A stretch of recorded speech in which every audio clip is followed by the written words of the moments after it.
Welcome students, आज के हमारे इस लेक्चर में हम एक्सरसाइज 1.1 के क्वेश्चन नंबर 1 का सेकंड पार्ट सॉल्व करेंगे। तो यहां पर हमें कहा गया है use Euclid's division algorithm to find the HCF of 196 and 38,220। दोस्तों यहां पर हमें गिवन टू नंबर्स का एचसीएफ फाइंड आउट करना है by using Euclid's division algorithm. दोस्तों एचसीएफ का मतलब होता है हाईएस्ट कॉमन फैक्टर, यानी कि एक ऐसा हाईएस्ट नंबर जो हमारे इन दोनों गिवन नंबर्स को परफेक्टली डिवाइड कर सकता है। तो दोस्तों एल्गोरिथम के अकॉर्डिंग जिन दो नंबर्स का हमें एचसीएफ निकालना है तो आप उन दोनों नंबर्स को पहले डिवाइड कीजिए। और डिवाइड कैसे करना है? आपको बड़े नंबर को छोटे नंबर से डिवाइड करना है। तो ये जो पूरी डिवीजन प्रोसेस है इसे हम रफ साइड पर करते हैं। स्टूडेंट्स देखिए, हमने पूरा डिवीजन सेटअप क्रिएट किया। तो अब दोस्तों शुरू करते हैं डिवाइड करना। सबसे पहले 196 को 1 से मल्टीप्लाई करेंगे तो मिलेगा 196, फिर सब्ट्रैक्ट करेंगे 382 और 196 को तो हमें मिलेगा 186। उसके बाद दोस्तों हम क्या करते हैं, अपनी डिवीजन प्रोसेस में जिस नंबर को हम डिवाइड कर रहे हैं उसका एक और नंबर हम नीचे ले आते हैं, तो 2 नीचे आ जाएगा। तो हमारा एक्सप्रेशन क्या बना? 1862।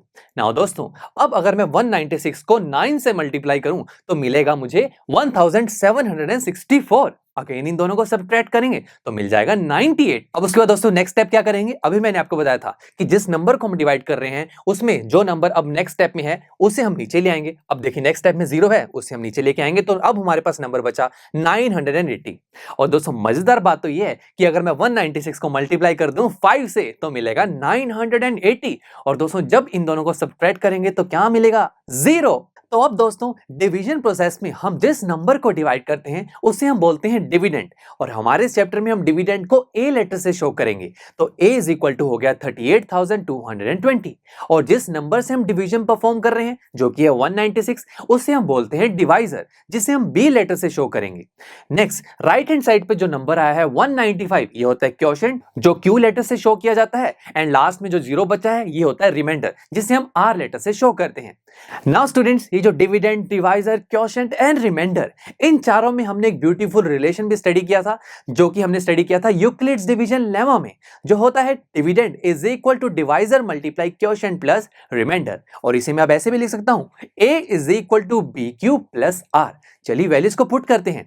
a की वैल्यू यहां पर हमारे पास है 38,220, b की वैल्यू 196, q है 195 एंड r है हमारे पास 0। नाउ दोस्तों यूक्लिड्स डिवीजन एल्गोरिथम के अकॉर्डिंग अगर आपने जिन दो नंबर्स का एचसीएफ निकालना है उन्हें जब आपने डिवाइड किया, अगर वहां पर रिमाइंडर आपके पास 0 नहीं आता तो आप अपनी डिवीजन की प्रोसेस को कंटिन्यू रखिए। बट तब तक कंटिन्यू रखना है जब तक आपके पास रिमाइंडर 0 ना आ जाए। बट दोस्तों हमें यहां पर अपनी डिवीजन प्रोसेस को कंटिन्यू करने की कोई जरूरत नहीं है, बिकॉज यहां तो रिमाइंडर पहले स्टेप में ही 0 आ चुका है। तो मतलब हम यहां पर ही अपने प्रोसेस को स्टॉप कर देंगे। अब एल्गोरिथम के अकॉर्डिंग जिस स्टेप में आपके पास रिमाइंडर इक्वल होता है 0 के, उस स्टेप में जो डिवाइजर होता है यानी कि जो b की वैल्यू होती है वही आपके गिवन टू नंबर्स का एचसीएफ होता है। और यहां पर डिवाइजर यानी कि b की वैल्यू है 196। इट मींस जो दो गिवन नंबर्स हमारे पास थे 196 एंड 38,220, इन दोनों का एचसीएफ है 196। यानी कि ये 196 एक ऐसा हाईएस्ट नंबर है जो हमारे इन दोनों गिवन नंबर्स को परफेक्टली डिवाइड कर सकता है। तो देखा स्टूडेंट्स कितना इजी पार्ट था ये। चलिए अब हम नेक्स्ट लेक्चर में हमारे इस क्वेश्चन 1 का थर्ड पार्ट हम सॉल्व करेंगे। So see you in the next lecture. I am sure students आपको ये लेक्चर काफी पसंद आया होगा और ऐसे ही मजेदार तरीके से अपने हर एक कॉन्सेप्ट क्लियर करने के लिए डाउनलोड कीजिए पीयू स्टैक ऐप को, जहां पर आपके पास और भी बहुत सारे ऑप्शंस होंगे, जैसे कि back exercise solutions, tip videos, sample papers and much more. So what are you waiting for? Download the app now.